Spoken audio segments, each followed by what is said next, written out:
This is Toon Talk Weekly, episode 250. This week, Brad and I talk about some of our favorite cartoons we've covered on the podcast, and we watch an episode of the 2016 series, Milo Murphy's Law.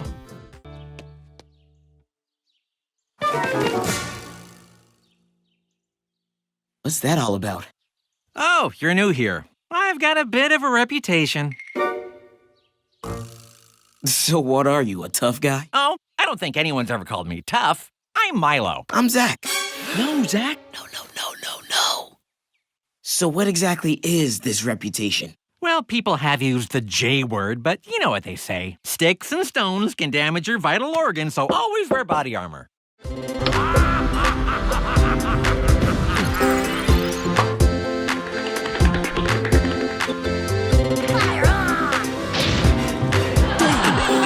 The day just keeps getting better.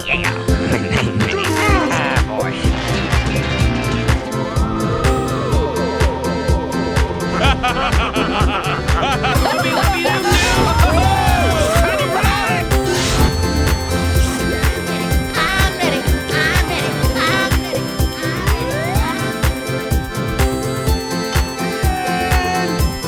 Where is that kid?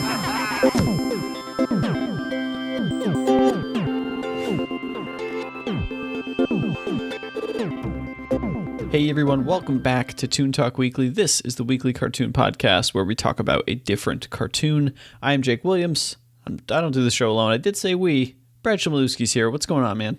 Hey, how you doing? Doing well, man. It's been a fine weekend. Last week on the show, I complained about the weather, and the Midwest is like kind of opening up. Like I forgot what sunny skies looked like. I guess, or it's a ruse. It's really just fall, man. It's going to be winter again. There's no summer. 2008 is the year of no summer. I hope it's 2018. Oh, yeah, 2018. No summer at all, just like perpetual fall type temperature, which is fine. I like sweaters. But like, you know, I want to get brunch on a patio here and there. Like, you know, you gotta, there's some concessions here that need to be made. Sure. No, I spent most of the weekend getting the house together, like outdoor furniture and all that crap. So just like cleaning up all the junk and crap from the fall and winter, and then had some time to watch some cartoons. How was your weekend? Yeah, same as normal. Just yeah, no outside stuff because I have no reason to clean up any outside stuff. So I have no yard. The one thing I miss about city stuff, I'm just like, man, it's just done. Deal with it. So welcome into Toon Talk Weekly, everybody. This, of course, is episode 250, and it's a thing that you just don't plan for. You just kind of keep doing a weekly show, and then 5 years later, suddenly you're at 250. Oof, yeah, it's a lot of episodes, a lot of cartoons we've watched. Yeah, it's kind of a crazy one. I don't think we planned anything huge for it because I don't know. It's like it's a weekly podcast stuff is weird, right? Because you just do the show. It's a good chance for us to discuss new cartoons and kind of dig into styles and that kind of stuff. I think on the hundreds we like sort of try to maybe do some things, but like those are I don't know, bigger, cooler numbers. It's all just a number, right? It's like age is just a number. Yeah, right. After 100, you stop counting. Is that the something like that? I don't know, but even I don't know. 250 just is kind of a cool number. It's the silver anniversary or something like that of Toon Talk Weekly. Like I guess if you want to call it that, but so nothing huge planned for the episode, but of course, if you're a new listener, thank you for joining us. And if you've been listening to us from the beginning, obviously subscribers I've noticed have been like pretty steady and even growing, especially over on our YouTube channel. So we appreciate you guys heading over to YouTube, subscribing, helps grow and support the show. That's awesome. It's like crazy to think that we've been doing it for this long, and yet we haven't done the joke in a while, but it's always been like, oh, what if we run out of cartoons? I will tell you there's plenty more to do. Including this week's show, which I had actually never heard of, and yet it's only a couple weeks old. That show is Milo Murphy's Law.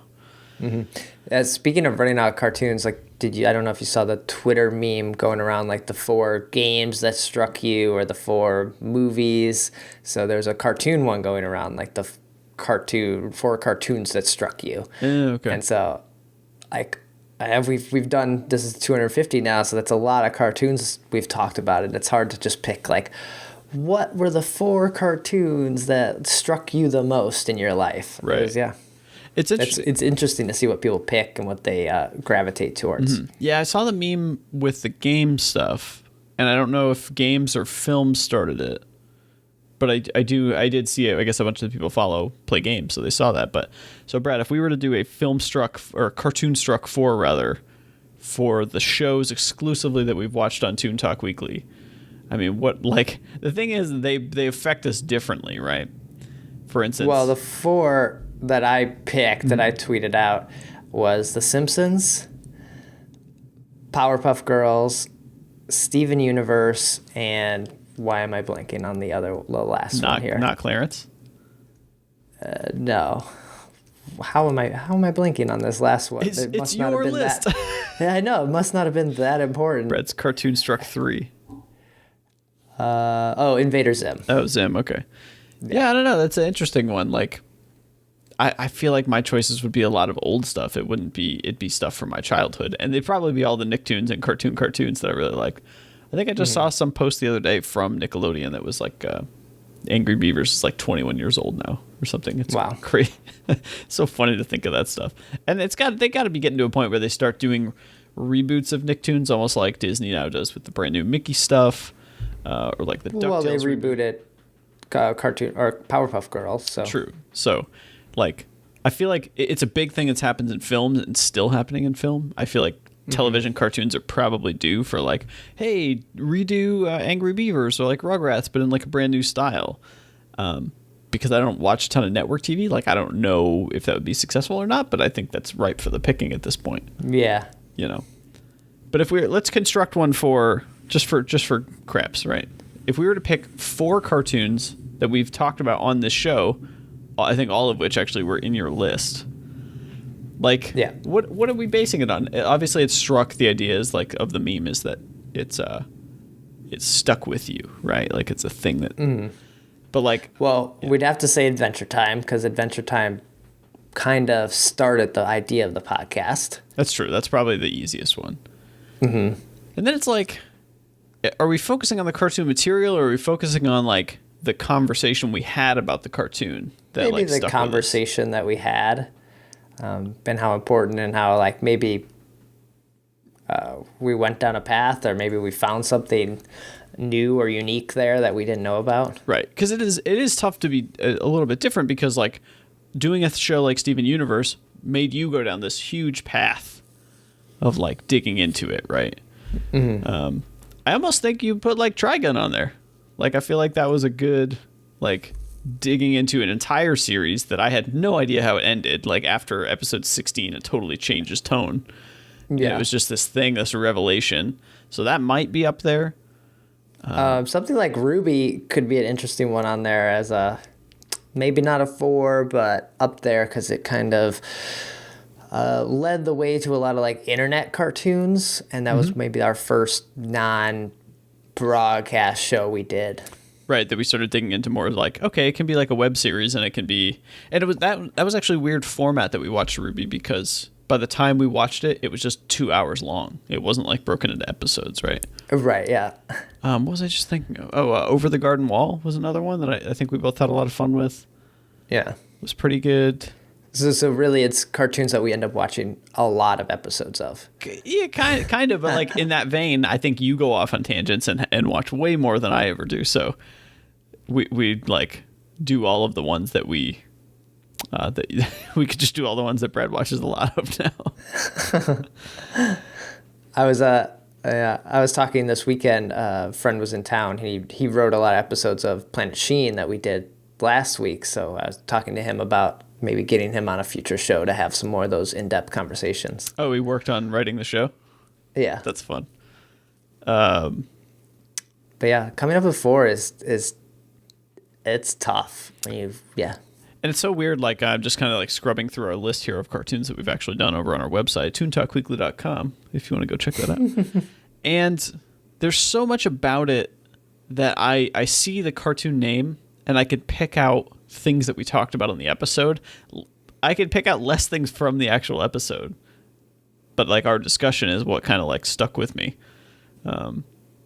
That's tough, man. It's tough to, like, see where stuff went. I'd say, at least for a time, Harvey Beaks was a thing that I think you and I kept talking about and referenced in our own work. There's merit to saying that I know Adventure Time started the idea, but like Gravity Falls like was our first episode. Like that's another one that like, hey, this was the beginning of us trying to do this thing. Yeah. Is Bobby World on there as our most hated and referenced show for years? That it gets brought up so much. I mean, there's a very good chance it is. Dude, seriously, I can't believe how many cartoons we've done. And it's just, it's seriously like nostalgic going through discussions we've had in my head, I think. So, well, if we've learned anything, I think we're terrible at picking 4 cartoons because I think for sure we have Adventure Time and then, Yeah. So you should jump on the cartoon meme. I don't know if you did a video game one too, but yeah, it's fun to try to come up with 4 and see which ones other people say and other people like. Yeah, I was close to doing it. I wonder if the meme's dead now. Like, am I too late? Am I the old guy who's posting a Harlem Shake video? No, I think people are still doing it. All right. Well, I will put one together. We'll talk offline for sure, but. At Toon Talk Weekly on Twitter, if you guys are interested in seeing what we come up with, I'm sure I'll end up mentioning it next week on next week's show too. But so it's a fun thing going around. The internet's new thing, dude, is that a meme or like hashtag thing comes out, and then everybody has to take that and make it about their niche, right? So like, film did this. Now video game people are going to be like, well, here's 4 video games. Well, here's 4 coffee places. Here's 4 cars, like that, you know. Yeah. I can't remember what the recent. There was another meme before this that's, or I keep calling them memes, but another trend that was like a couple of weeks ago, and I can't remember what it was, but like I saw it slowly started degrading into like each individual minuscule thing. Oh, it was the brackets. It was March Madness. And people were like, well, I got to do a Disney bracket. Well, I got to do a cartoons bracket. Well, I got to do an anime bracket. Like, I got to do favorite, cartoons featuring a female protagonist with a sword fighting against. I don't know. I'm just coming up with like the tiniest things. Anyway, episode 250, guys and gals. Milo Murphy's Law is a Disney XD show. It's interesting because it says it's still running. However, the show premiered in 2016. It's created by Dan Povenmire and Jeff Swampy Marsh. I love when people in their professional work can still get a nickname in there that they like. Oh, everyone calls me Swampy. But these two guys are famous for creating the series Phineas and Ferb, which actually we did that episode on Toon Talk Weekly, and I had our good buddy Eric Rohn on the show to talk to us about the show because he loves that show. Yeah. So it'd be interesting to ask him, actually. I should have before the show, but if he's actually checked this one out too and what he thinks of it compared to Phineas and Ferb. This series premiered October 3rd, 2016 on Disney XD, and it says it's currently running. But as far as I can tell, 1 season, 20 episodes, so I got to imagine second season in production if they're going to release more of it. And I will say that I think some episodes and clips are up on the Disney XD site, but over on Disney XD's YouTube channel, they do have the pilot episode, which is the one we'll talk about today, for free, and they also have a bunch of clips from other episodes of the show. But I will say you figure out the formula very quickly as soon as you get into the first episode. It's actually kind of funny. So Milo Murphy's Law, what does the title mean for the show? The show kind of features this kid Milo Murphy, who is a descendant of Edward A. Murphy Jr., which is the namesake of Murphy's Law. People reference Murphy's Law all the time. The law stating that anything that can go wrong will go wrong. So it's basically misfortune is in your favor. Like it's like imagining doomsday scenarios and having those happen, basically. Apparently, dude, this takes place in the same universe as Phineas and Ferb, and there's several references from the show that appear in some episodes. So I'm not as privy to that because I don't watch a ton of Phineas and Ferb, so I wouldn't know. But kind of a cool nod to say like, well, hey, we created this one thing. Let's at least kind of like pepper in some of our previous work that people might dig about this show. Mm-hmm. And it has like a similar style, so they could easily, have them show up, or you see them off in the distance, or other people there, and they don't feel out of place. Yeah, at least what I'm remembering about Phineas and Ferb, this Milo has felt more grounded, I guess, like more like real world, regular stuff. Phineas and Ferb felt like it could get a little bit weirder, or like there's also like an evil supervillain that was like involved. Also, now that I'm thinking of it, maybe not, because Milo's in the very first episode. There's aliens, so I don't know. The 3 main characters we're going to concern ourselves with today, of course, Milo Murphy, who's voiced by Weird Al Yankovic. Thought you dig that. And I think he does this intro song, right? Yeah. Which the intro, I gotta say, one of my favorite parts of the show, because they do that cool thing where they build like a long dolly shot or something where all this crazy stuff is happening around you, but it's kind of like constantly moving, and it kind of builds this like cool chain reaction sort of thing that's happening. So he's the main character, always finds himself in extremely misfortunate situations. However, he's like the super positive kid. He's also always got his backpack with him that seems to have an answer to every single thing that could ever happen. If you're all that fan, it is his bag and sag and berry pants, basically. We have Melissa Chase, who is one of his best friends at the school. And then Zach Underwood is a new kid at Swamp City, or to Swamp City, the city where the show takes place. And he meets Milo in the very first episode at the bus stop. And, man, he warms up to Milo real quick. It only takes 2 episodes, and he's like best buddies. Yeah, he's like, that's fine, man. Yeah, you're right. I otherwise would live a very boring life, so let's go. Yeah. Hanging out with you makes me fear for my surroundings. So let's talk about the first couple of episodes, Brad. I think we watched the same 2. Yeah. Which are the pilot episode A and B, calling Going the Extra Milo and the Undergrounders. So Going the Extra Milo kind of starts us off right in the world, where right before the credits, or the intro song, all the other kids don't want to be around Milo at the bus stop, but obviously Zach, being new, he's like, I don't know, man, he seems like a nice kid. Yeah, so you learn like the friendship is met, and you learn about the girl in the show too that's kind of friends with Milo as well. Yeah. Or supports Milo, I guess. What I thought was cool about this was like you have the first scenario where Milo just has a helmet suddenly, has another helmet for Zach, and they, like one of these bungee cords at construction sites, lands at their feet, and they ask like, oh, isn't this supposed to be for holding on heavy equipment at a construction site? Of course, then this giant cement pipe piece starts rolling at them, and you get this comical like eventually swinging into the like rolling on the log down the street thing. You're right, yeah. And so what's cool is that continuation after the credits theme song, it picks up right where it left off. It's like, by the way, these 2 are lost trying to get to school. It is Zach's first day. How is he going to get to school?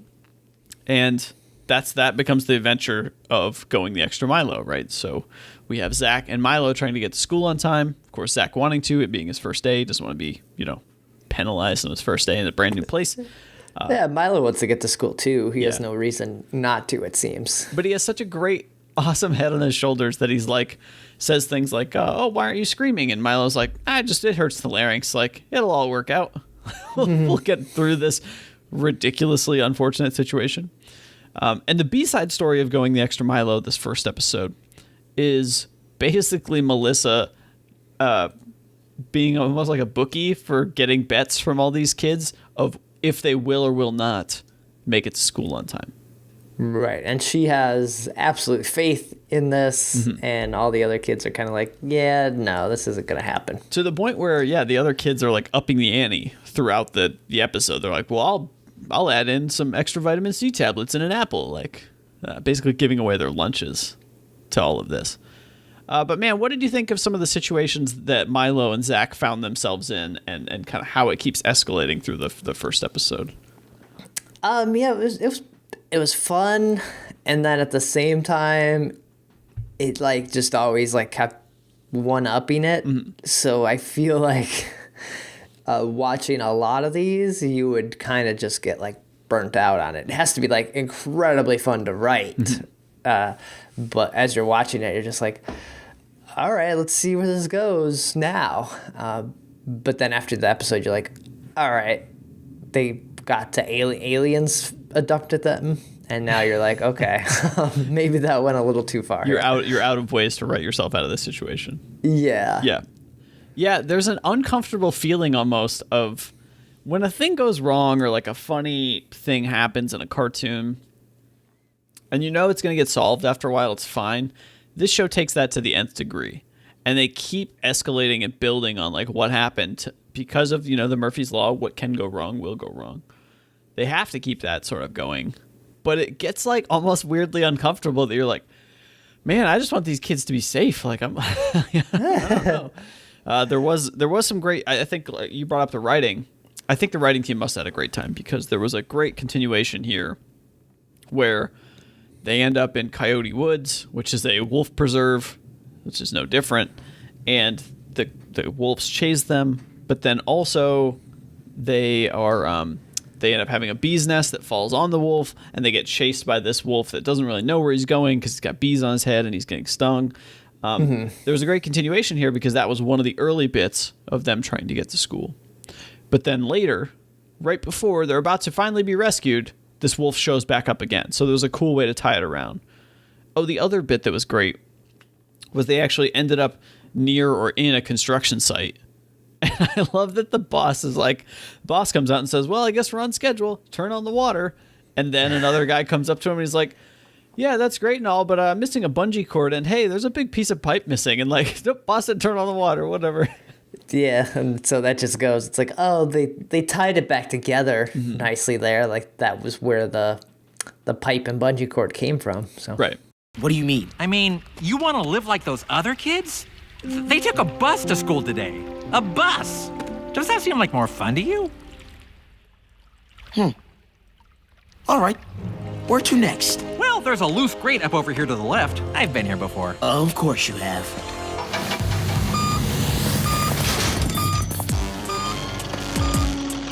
All right, I guess we turn the water back on. You know, we're missing one of those heavy-duty bungees that we tie stuff down with, and also a section of that concrete drainage pipe. So I think the writing of it is pretty great, but again, like you brought up, the very culmination of this episode is a couple of things happen that make you realize, like, okay, it is a cartoon. You do need to find the way to write yourself out of the situation, and you can do whatever you want. But it's two things that, to me, that like struck the chord of like hit a wall and we're out of things. His dog shows up, which seems like a common thing. Milo's dog just will randomly show up and somehow help alleviate the situation. And then right before they could have gotten to school, they get abducted by aliens and are about to be basically surgically worked on with these crazy looking instruments. And they just ask nicely. They're like, guys, I kind of got to get to school. You know, education's important. And they're like, yeah, sure. So right before the bell rings, they get teleported or warped right into the classroom. So I don't know. My feeling at the end of that was just like, okay, like that was a cool adventure. I had a lot of fun getting to know the two kids and having them go on this adventure together. But the alien bit, I was like, oh, come on, man. Like, couldn't there have been like a cooler way that you ended up in like the duct or something? I mean, it works, but yeah, it just felt like an abrupt ending. The aliens with all their like gadgets to probe that. I don't know if you as a kid would get that, but that's like almost an adult thing. Like, oh, like I kind of see what's happening here, and that is not cool. Yeah. So, I mean, it's a fun introduction to Milo, I think. I do think the writing, like all of the pieces fitting together, is fun. Plus, there's the added benefit at the end of this episode where Melissa has won all of this lunch, and I guess Milo or Zach or somebody, they forgot or lost their lunch along the way. And she's like, well, I got extra for you guys. So yeah. So that was pretty fun. Yeah. Yeah, the second episode of that, or the pilot, the two-parter, was more the same and almost a little more forgettable than this first one, to me, to be honest. Yeah, so the Undergrounders was like, the premise is they're going to a class trip to the museum, and it was the Natural History Museum or something, and of course the three main characters are on the end car of this subway that ends up detaching from the rest of the train, and so they have a different day than everybody else. But I agree, because they introduce a lot of new characters here, and it's like a group of people who call themselves the Undergrounders, that they're basically these miners that were working, or not even miners, they were people working on the train tracks, and they got lost. So they their answer was to start a new civilization. Right, rather than figure it out, we'll start over. Did you have the same thought I did, which was that actually there were just a bunch of like role players who were like doing Dungeons and Dragons down there or something? Maybe, I don't know. It was kind of weird. When I first saw him, well, two things I thought was that, and then the episodes of Hey Arnold with the Rat King, the guy that like lives in the subway. Okay. Well, I'll be honest, I'm a little disappointed. Young people from the overland, you shall be our leaders. No, we have a leader. It's Dave. Sup? It's a democratic, hierarchical society. Wait a minute, who are you guys? We live below. They call us the Balonies. No, they don't, Scott. We voted on this. Balonies sounds like a lunch meat. We're called the Undergrounders. I am the wise healer among my peoples. He's a pipe fitter. Where are we? We call our world Subterraneous. Terranus. That one's true. He just wanted it so badly. But yeah, man, this episode's weird because there's really the A plot line. The B plot line is basically this other kid who's jealous of Milo always getting like oh, how was your day? You want to talk to me, Milo? Like that part was kind of forgettable. Mm-hmm. But the whole bits down low were like, okay, you got crazy Scott guy who is like, you shall be our leader. Like he just thinks everybody's going to be the leader. He's super weird. People are eating like fried rats down there. Like they've just, man, if these kids found their way down, how hard is it for you to find your way out, man? Right. I think the dog shows up and they're like, oh, well, he always knows how to get home. Let's follow him. Yeah. It was like, once again, an easy way to get out of the situation now. I thought there was a lot of great humor in there. You also built a little bit more character with Zach, where you learned that he's, they carry over the fact that he's claustrophobic or not claustrophobic. He had a different word for it that was like scared of thinking about being in small places. Yeah. Where there's a great callback where he hated being in the subway train. He is a new student, so maybe where he was from, he didn't have this. But he has to save Melissa and Milo near the end of the episode by crawling in and sort of into like this like rock igloo that's been created and sort of kick a rock at a place for them to get out. And there was a great comedic timing where when they finally get out of the rocks, a couple of rocks fall, then like one giant rock falls, then a bigger rock fall. Like it cascades into like, whoa, we just barely dodged it. It held up well. And then right, yeah. almost certain death. Of course, they do end up escaping by hopping on a train car and finding their way back out of it. Because I think that, yeah, like you mentioned, the dog knows the way. And the train car takes them crashing into the Natural History Museum. They destroy a dinosaur fossil. So that's got to be expensive. And of course, the one kid is jealous now that like, oh, here's Milo. Everyone wants to ask about his day. And all of the Undergrounders go on to be like, well, great, we're here. Now we can go back to eating regular stuff. And Crazy Scott goes back. He's like, no, I gotta be with my people. Oh, there was another great line in there where when Melissa and Milo are trapped in the tiny little rock shack kind of thing, the guy who's like, maybe you should start a new society in there. It's like, what? Right, like I was just going to leave them and I would have just started a new society under there. What is like this guy's answer to stuff is like, well, that didn't work out. I guess I'll start a new society. Yeah, just give up. So yeah, I kind of agree with you. I guess not as impressionable, especially because it focuses on a lot of characters and not mainly just getting to know Milo. Mm-hmm.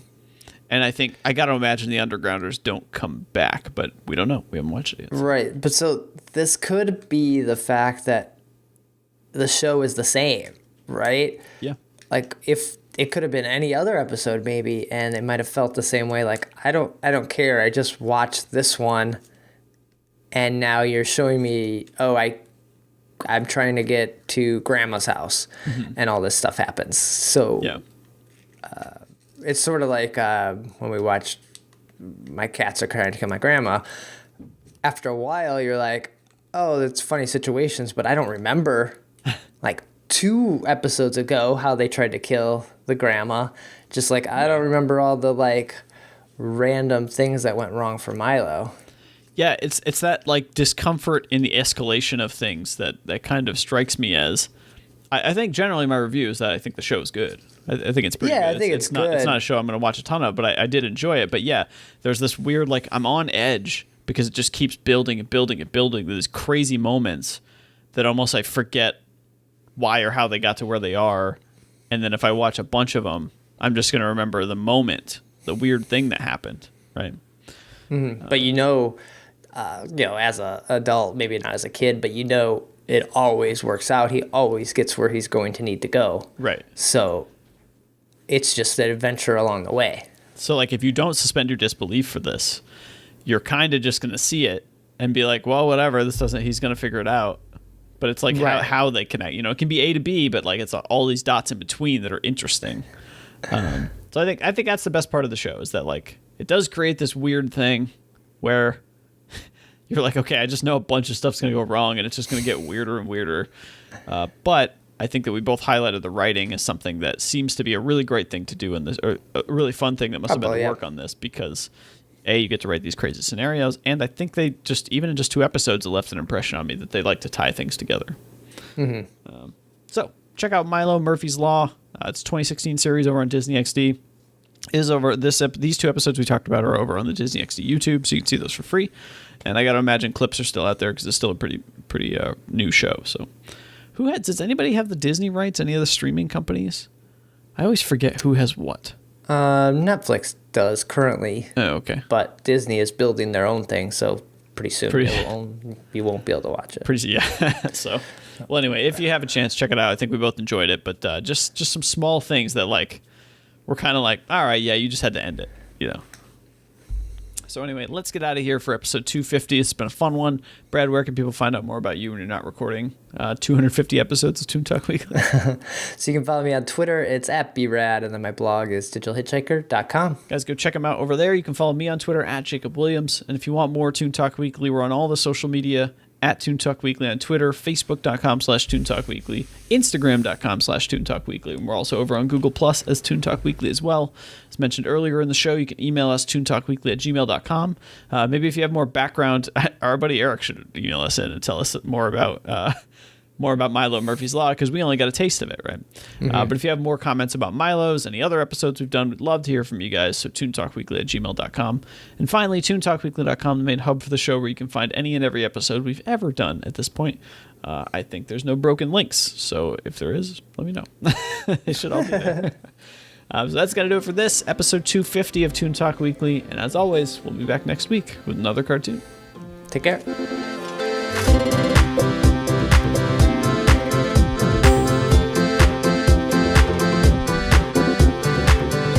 To learn more about the show, visit toontalkweekly.com or follow us on Twitter @ToonTalkWeekly.